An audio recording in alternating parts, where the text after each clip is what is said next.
মধ্যপ্রাচ্যের আকাশে আবারও যুদ্ধের কালো মেঘ ঘনিয়েছে।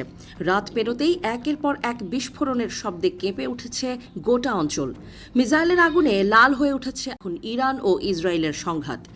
দিনের শুরুতেই ইরানের সামরিক বাহিনী ঘোষণা দিয়েছে তাদের বহুল আলোচিত অপারেশন ট্রু প্রমিস 4 এর 40তম ধাপ শুরু হয়েছে। এবারের অভিযানের রণধ্বনি রাখা হয়েছে ইয়া আমির আল মুমিনিন। ইরানি বাহিনীর দাবি, এটি শুধু একটি সাধারণ হামলা নয়, বরং পরিকল্পিত ও সমন্বিত সামরিক অভিযান। তেহরানের পক্ষ থেকে বলা হয়েছে, এই হামলায় লেবাননের প্রতিরোধ যোদ্ধাদের সঙ্গে ঘনিষ্ঠ সমন্বয় করা হয়েছে।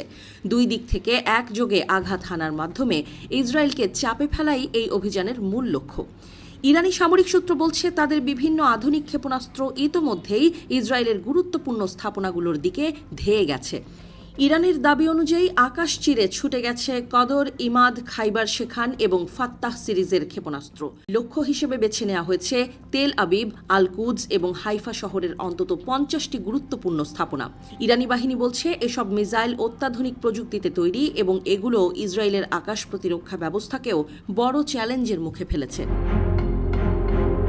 তবে সংঘাত কেবল ইসরায়েলের ভেতরেই সীমাবদ্ধ থাকেনি বলে দাবি করছে তেহরান। ইরানের সামরিক সূত্র জানিয়েছে, মধ্যপ্রাচ্যে যুক্তরাষ্ট্রের সামরিক উপস্থিতিকেও লক্ষ্যবস্তু করা হয়েছে। জর্ডানের আল আজরাক এবং সৌদি আরবের আল খার্জ বিমান ঘাঁটিতে ক্ষেপণাস্ত্র হামলার খবরও ইরানের পক্ষ থেকে নিশ্চিত করা হয়েছে। তাদের ভাষ্য, মধ্যপ্রাচ্যে মার্কিন সামরিক প্রভাব কমিয়ে আনতেই এই কৌশলগত হামলা চালানো হয়েছে। এদিকে উত্তর দিক থেকে ইসরায়েলের ওপর চাপ বাড়িয়েছে লেবাননের সশস্ত্র গোষ্ঠীগুলো। তাদের নতুন সামরিক অভিযান অপারেশন ডিভাউর্ড স্ট্র এর আওতায় উত্তরাঞ্চলীয় সীমান্ত লক্ষ্য করে শতাধিক রকেট নিক্ষেপ করা হয়েছে বলে দাবি করা হয়েছে। এর ফলে সীমান্ত এলাকায় ব্যাপক উত্তেজনা ছড়িয়ে পড়েছে।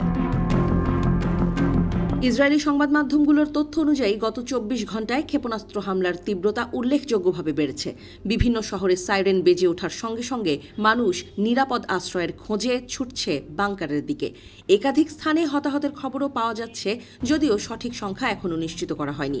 এর কয়েক ঘণ্টা আগেই ইরান দাবি করেছিল যে অপারেশন ট্রু প্রমিস 4 এর 39তম ধাপে পারস্য উপসাগরে অবস্থিত যুক্তরাষ্ট্রের কয়েকটি সামরিক অবস্থানে হামলা চালানো হয়েছে।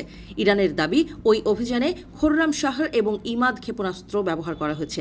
তবে এসব দাবি স্বাধীনভাবে যাচাই করা সম্ভব হয়নি। সংঘাতের উত্তাপ এখন সমুদ্র সীমাতেও ছড়িয়ে পড়েছে। কৌশলগতভাবে গুরুত্বপূর্ণ হরমুজ প্রণালীকে নিজেদের নিয়ন্ত্রণে থাকার দাবি করেছে ইরানি নৌবাহিনী।